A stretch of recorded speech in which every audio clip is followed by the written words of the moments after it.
और जो पाकिस्तान से हज के लिए फ्लाइटें जाती हैं वो मुसाफिर जाते हैं जिनका रजिस्टर मलकल मौत में नाम लिखा जाता है। एक रवश बन गई ना, एक रवाज बन गया कि बस बंदा पूछे कि जी अब जवानी पे हज मुकद नहीं जी, अभी तो बड़ी जिंदगी बाकी। अच्छा जी, हाँ ये उन्होंने इतला दे दी है जी।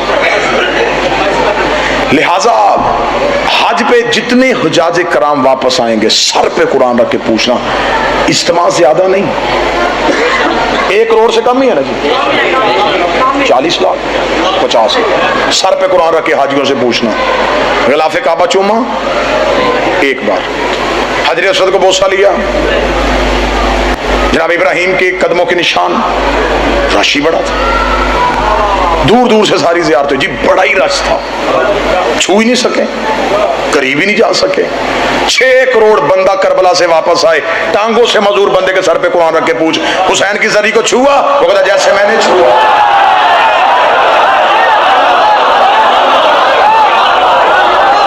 एक भी खाली नहीं आया, एक रोता हुआ नहीं आया कि मेरा हाथ जरी तक नहीं पहुंचा। कभी 3 करोड़, कभी 2.5 करोड़। जाओ जाके नेट पे सर्च करके देखो करबला का जुग्राफिया क्या है। सरगोदा शहर की एक हद है ना, इससे ज्यादा लोग आएंगे शहर भर जाएगा, इतना सा शहर है करबला का। हुसैन कभी 1.5 करोड़, कभी 2 करोड़, कभी 3 करोड़, कभी 4 करोड़। मैंने इमाम हुसैन के हरम में बैठ के एक आलिम दीन को 10 देते हुए उससे जुमला सुना था। उन्होंने कहा जैसे जैसे मेहमान आते जाते हैं हुसैन करबला को खोलता जाए।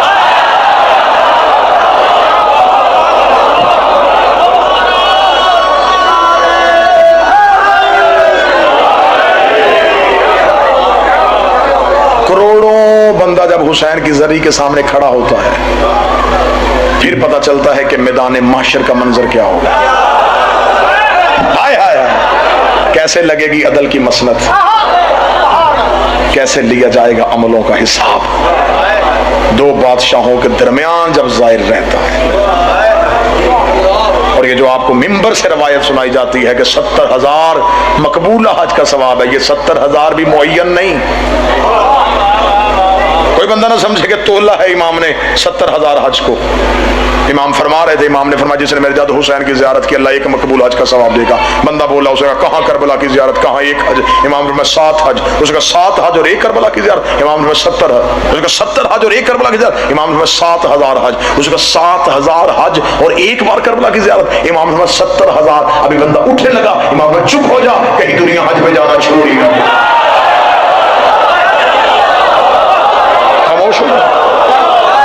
उठना ना। इमाम ने फरमाया वरना मैं गिनता जाऊंगा। इमाम फरमाया इतना बयान करूं कहीं दुनिया शौक ज़ियारत में मर ही न जाए।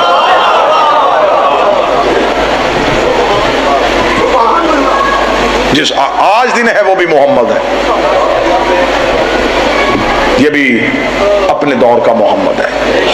किरदार में अली, चेहरे में मोहम्मद। इस बादशाह के पास एक फजाइल ऐसा है जो 12 में से किसी के पास है। इसका दादा भी इमाम है, इसका नाना भी इमाम है। इसका दादा हुसैन जैसा, इसका नाना हसन जैसा। ये मेरा वो शहनशाह है। अगर मुझे सरगोदा इल्मी शहर है 30 सेकंड दो इमाम में बाकर पढ़ने के लिए, और कोई बंदा के 30 सेकंड में सरकार इमाम बाकर की पूरी फजीलत पढ़ दे, और वक्त मेरे पास 30 सेकंड हो, तो मैं उस 30 सेकंड के साथ इंसाफ क्या करूंगा? ये मैं सरगोदा में पढ़ता हूँ। एक फजीलत सरकार बाकर और उलूम की जो पूरी दुनिया पे छा जाएगी, उस शहनशाह को बाकर कहते हैं जिसके शागिर्द को जाफर सादक कहते हैं। तो बैठा ही जिसका शागिर्द जाफर सादक, उस उस्ताद को मोहम्मद बाकर कहते हैं।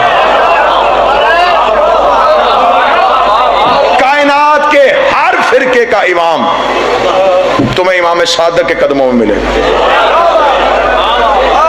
और ये इमाम तुम्हें इमाम बाकर के कदमों में मिलेगा।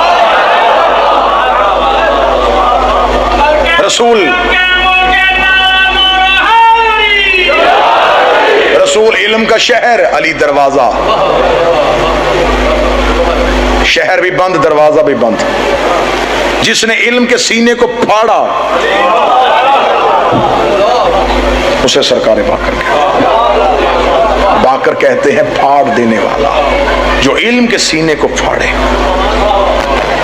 और उस सीने को फाड़ के जो इल्म की नहर निकाले उसे जाफर कहते हैं।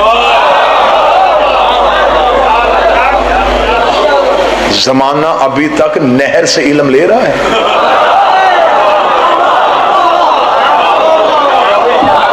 ये जितने अलूम है, चाहे केमिस्ट्री है, चाहे फिजिक्स है, चाहे रियाजी है, चाहे अलजबरा है, ये अभी सिर्फ नहर ने दिए, अभी सीना नहीं आया। सीने के बाद फिर दर है, दर के बाद फिर शहर है।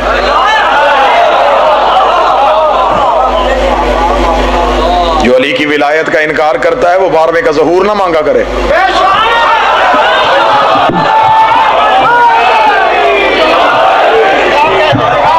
तुमसे पहला अली बर्दाश्त नहीं हुआ, तुमसे आखिरी अली कैसे बर्दाश्त? मुकस्सर कभी भी इमाम का ज़हूर ना मांगे। जिसने विलायत का इनकार करना है, जिसने अली का हैसियत और अहमियत को छोटा करना है, वो कभी भी इमाम का ज़हूर ना मांगे। अगर अली की अहमियत को कम करना है, फिर गर्दन तैयार कर इमाम की तलवार के लिए।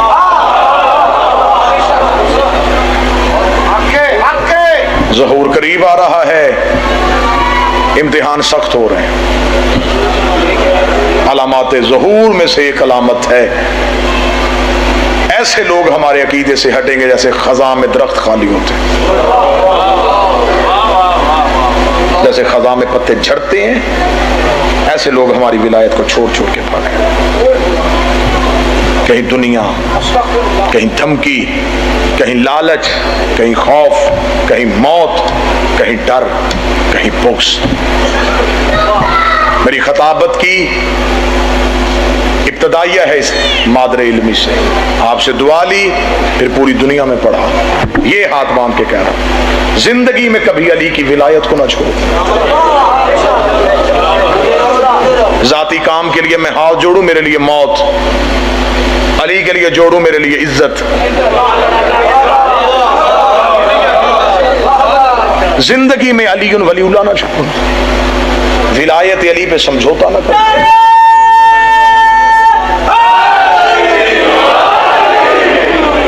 बदबख्त है वो बंदा जो कहता है अली की विलायत से अमाल बातिल होते हैं। मेरा कपड़ा वो चीज निजस करेगी जो खुद निजस होगी।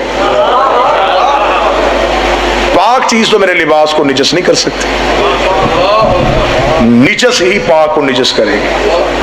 अली की विलायत अमाल को तब बातिल करती अगर अली की विलायत बातिल होती। फिर या तो जुर्रत कर, लिख के अली की विलायत बातिल है, तूने लिखा है कि अली वलीउल्लाह हक है, तो फिर हक के आने से कोई चीज बातिल नहीं होती। बच्चे को परेशान किया हुआ है, उखड़ी हुई है सांसें मेरी कौम के नौजवानों की कि रास्ता कौन सा चुने, किधर डाल लें। उधर भी दलीलें, इधर भी दलीलें, उधर भी किताबें, इधर भी किताबें। दीवार पे मार वो किताब जो अली के खिलाफ।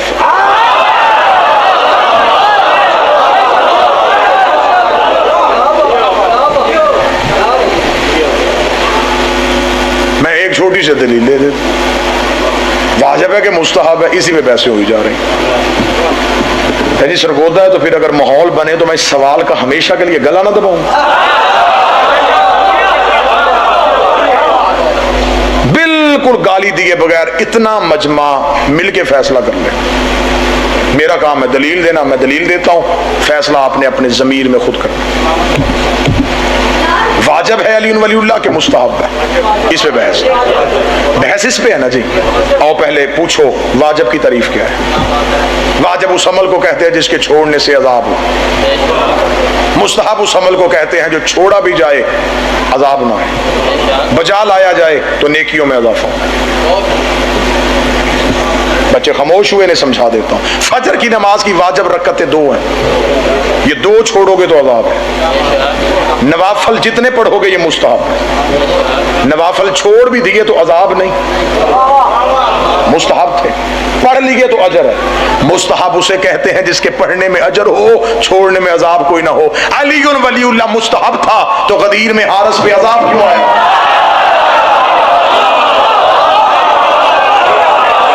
जो बोल सकता वो तो बोले ना, जिसका हाथ आयत के लिए उठ सकता वो।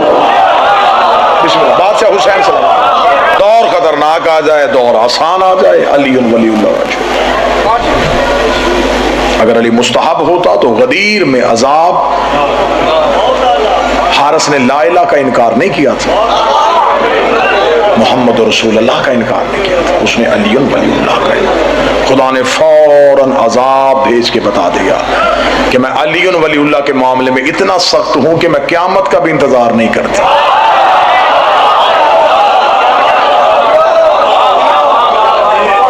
मैं कब्र का भी इंतजार, मुनकरे विलायत अली किसी न किसी अजाब में है जरूर। आज बंदे परेशान इसलिए हो जाते हैं, क्या करें, हमने अली वलीउल्लाह पढ़ते हैं, लोग बुलाना छोड़ देते हैं, लोग बात नहीं करते, लोग हमसे रिश्तेदारों ने बोल चाल खत्म कर दी है सिर्फ अली वलीउल्लाह की वजह से। अली वलीउल्लाह इतना मुश्किल तरीन मरहला है, अली वलीउल्लाह की दुश्मनी में लोगों ने पैगंबर का जनाजा छोड़ दिया था। तेरी मेरी हैसियत क्या है? मौलवी के सर पे कुरान, 1.25 लाख बंदा जो हज पढ़ने के लिए गया था, जनाजे पे लोग क्यों नहीं गए? सिर्फ अली वलीउल्लाह।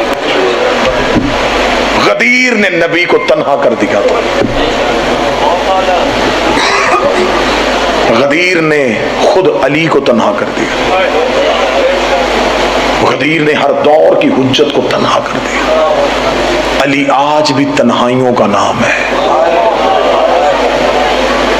अगर तुम चाहते हो कि दुनियादारी भी रखो और अली भी रखो, ये सौदा नहीं होना, या दुनिया रखो या अली रखो। अभी तो कुछ भी नहीं हुआ, अभी तो सिर्फ फतवे आए हैं ना, अभी तलवारें आएंगी, अभी सर देने पड़ेंगे, अभी बच्चे मरवाने पड़ेंगे, अभी घर देने पड़ेंगे, अभी तो इम्तिहान शुरू हुए। वाजिब है सरगोदा की नगरी पे मुझ पे अली वलीउल्लाह के हक में गवाही देना, इसलिए कि अली वलीउल्लाह पे पहला वार भी इसी धरती से हुआ है। हक बनता है कि अब ये जमीन अकीदे का वजू करे।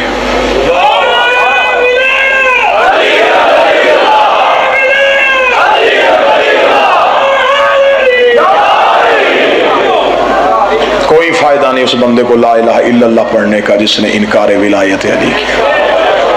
हम अल्लाह की वहदानियत के कायल हैं, उसकी रबूबियत के कायल हैं, उसके खालक होने के कायल हैं, उसके मालिक होने के कायल हैं। हम रसूल की रिसालत के कायल हैं, हम अंबिया की इस्मत के कायल हैं। हम अली से लेके साहिबुल असर तक इनकी इमामत, विलायत, इस्मत और इख्तियारात के कायल हैं। यही अकीदा हमें हमारे बुजुर्गों ने दिया है, इसी अकीदे पे हम रहना चाहिए। हमसे अली वलीउल्लाह नहीं देना, हम मात में शब्बीर पे समझौता नहीं करेंगे। अली वलीउल्लाह हलाली होने की अलामत है, शब्बीर का मात भी होना गैरतमंद होने की अलामत।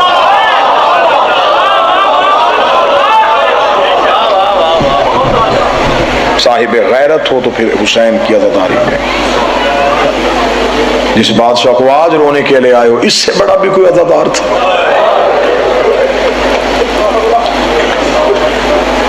ये वो गरीब इमाम है जिसने कम सनी में मां का खुला हुआ सर देखा।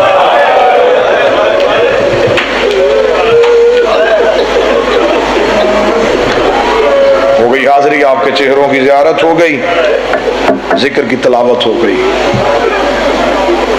कोशिश करूंगा जब पूरा मजमा गिरिया की हालत में आए तो मजलूम का जनाजा आ जाए, क्योंकि जनाजे चीखों में उठते हुए अच्छे लगते हैं। जो जनाजा घर से निकले और पीछे से चीखों की आवाज ना आए, लोग पूछते हैं इसका बेटा बेटी कोई नहीं, इस जनाजे का वारिस कोई नहीं। मैं कोशिश करूंगा आज उठना है हुसैन के घर से, हुसैन के बेटे का जनाजा। सैयदों पे वाजिब है तुम हाय भी कहना, तुम मातम भी कहना। उम्मती जितना रोए ये उनकी मेहरबानी है। लाल खान अज़ादार भी है, बादशाह हुसैन का एक सच्चा आशिक भी है, रो के कहता है जुमला तो यही मार गया जिसने कम सनी में माँ का खुला हुआ सर देखा। लाल खान मुझे तेरी इज्जत की कसम है, ये वो गरीब इमाम है जिसने बचपन में माँ को बगैर चादर के नमाज पढ़ते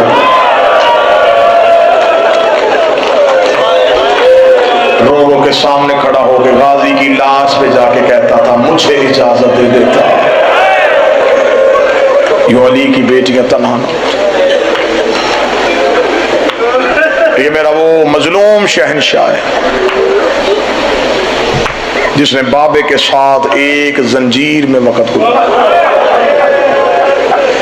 एक नोहा पढ़ा है मैंने कल ही किताब से,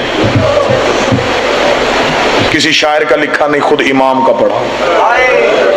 मैं मालक के मुसाहिब पढ़ रहा था, उस किताब में एक नोहे की 2 सतरें लिखी जो मेरे मौला ने मदीने आके मजलिस पढ़ते हुए पढ़ी, खुद सरकार बाकरुल उलूम ने।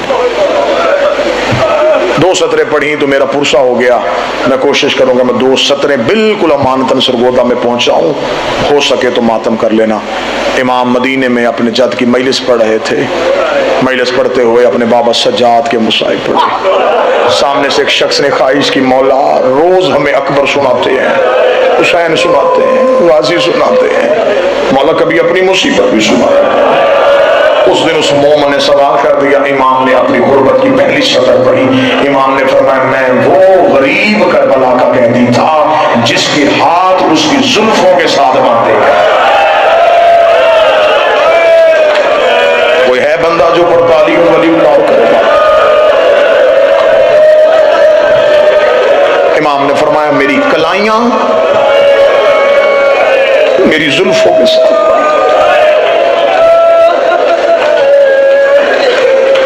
जो सैयद बैठे हो मुझे रो के बताना, करबला से लेकर शाम तक जो इन्होंने सफर किया है ये नंगे पांव किया है, क्योंकि शाम में गरीबा जब खैमे को आग लगी कोई पर्दा बचाने की खातिर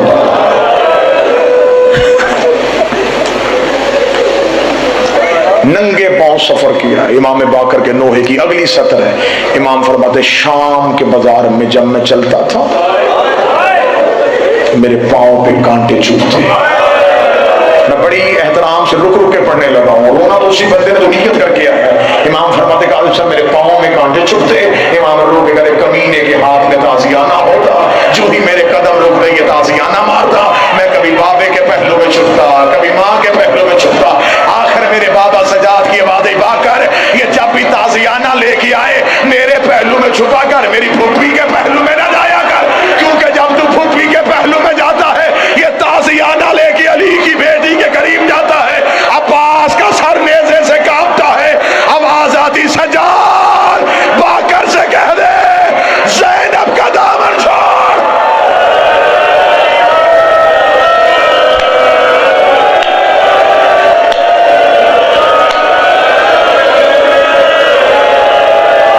ये वो गरीब इमाम है जिसकी फुफ्फी भी 4 साल की। सैयदुल साजिदीन ने सफर किया फुफ्फी के साथ,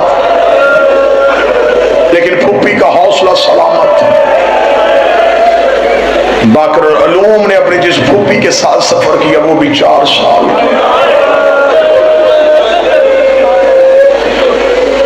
पूरे रास्ते जब जिंदान में आए तो इन मौलानों ने एक रस्सी के साथ दोनों हुज्जतों को कैद किया। मैं कोशिश करूंगा मैं अदब से पढ़ूं ताकि कोई मातमी ज्यादा जज्बाती ना हो और मैं शहादत तक पहुंच सकूं।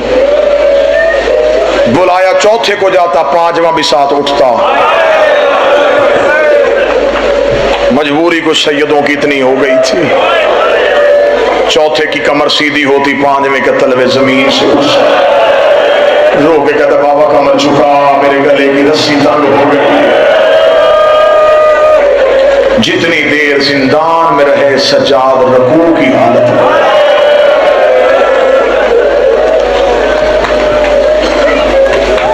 जिंदान वो मिला जिसकी छत नहीं थी।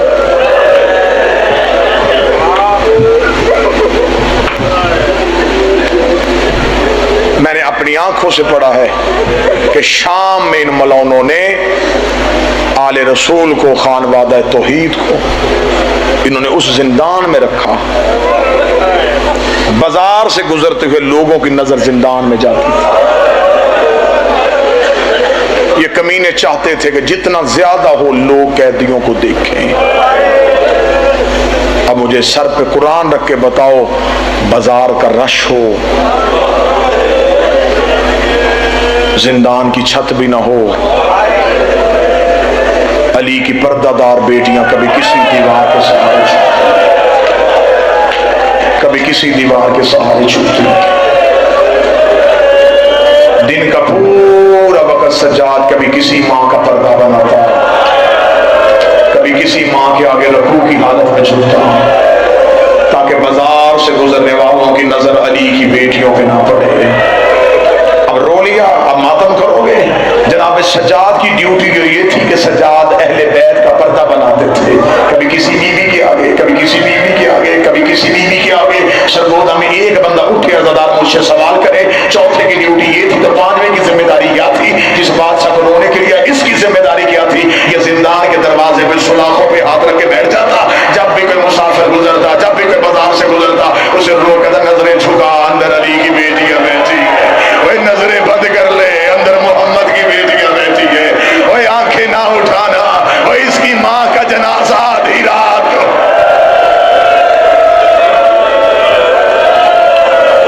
लोगों की मिन्नतें करता, पर्दा बनाओ, अंदर अली की बेटियां बैठी। एक दिन वैसे ही जिंदान के दरवाजे पे थे सैयदुल साजिदीन, अहले हरम के साथ दीवार के साथ लग के बैठे। एक औरत चलती चलती सरकार बाकर के करीब खड़ी हुई, कैदी खाना खाएगा? कोशिश करना मैं पढ़ सकूं। सरकार बाकर की आवाज आई, मेरे भूखे मारे गए। इसने कहा तुझे पानी ला के दूं? फरमाया नहीं, मेरे बहते दरिया में प्यासे।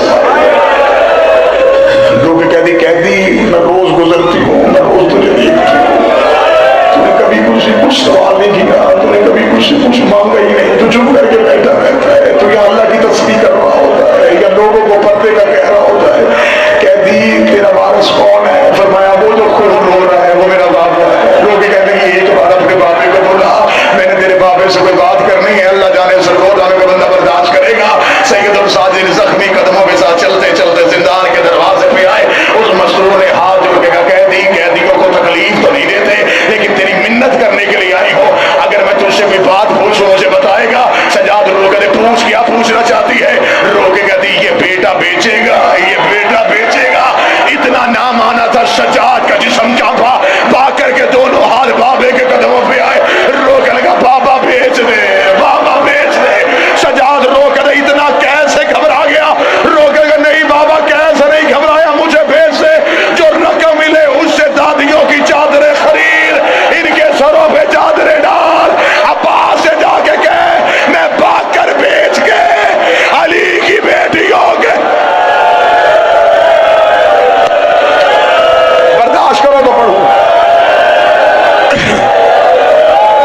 मेरा तो दिल है कि मैं 10-12 मिनट अभी तुम्हें गरीब की गुरबत सुनाऊं। बाबा बेच दे, बाबा बेच दे। मौला सजाद की बिला तशबीह पेशानी जिंदान की सुलाखों पे आई। मौला सजाद ने कहा, क्यों लिया मेरी गैरत का इम्तिहान?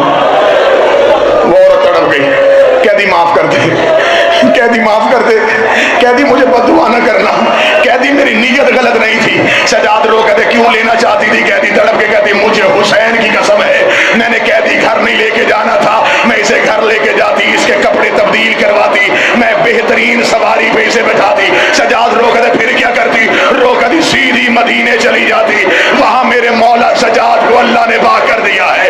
मैं जाके सजाद से कहती, देख तेरे बाकर का गुलाम लेके आई हो। इतना जुमला कहना था, अली की बेटी की चीख आई, रोक गई पहचान, और ये गरीब बाकर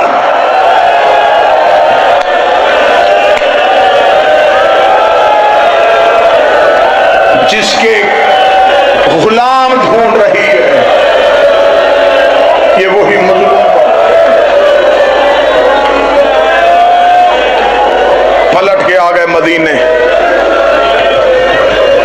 हज के दिनों में जनाबे सरकारे बाकर आजादारी करवाते थे। हज के दिनों में वसीयत थी मना में आजादारी करवाना। जब लोग कुर्बानी के लिए मना में इकट्ठे होते, बाकर रो के कहते, पर जानवरों को पानी पिला के ज़िबा करते हो, हमारे प्यास से मारे गए। जानवर को जानवर के सामने ज़िबा नहीं करते। मेरी 3 माएं सर पे कुरान रख के कातिल से कहती रही, ना मार, मेरा 3 दिन का प्यासा। मना में आजादारी का है, तमाम करवाते। मौला ने हज पे खुतबा दिया। हशाम मलौन का दौर था। इमाम ने सख्त खुतबा दिया। उस खुतबे में इमाम ने लफ्ज कहा, हमारे दुश्मनों के लिए अल्लाह ने जहन्नम को बनाया हुआ है। ये जुमले हशाम के गुमाश्तों ने उस तक पहुंचाए। मौला वापस मदीने पलट चुके थे। इसे दोनों बाप और बेटा को कैद करके दमिश्क किया। इब्राहिम इब्ने अब्दुल मुल्क मदीने का गवर्नर, इस मलाओं ने ज़ईफी में बाकर को कैद किया।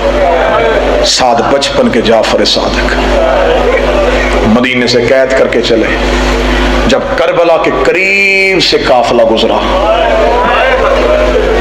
ऊंट पे बैठे हुए बाकर ने मुंह अब्बास की कब्र की तरफ आहिस्ता से रो के कहता, उठ अब्बास, देख बाकर अभी भी जिंदा है।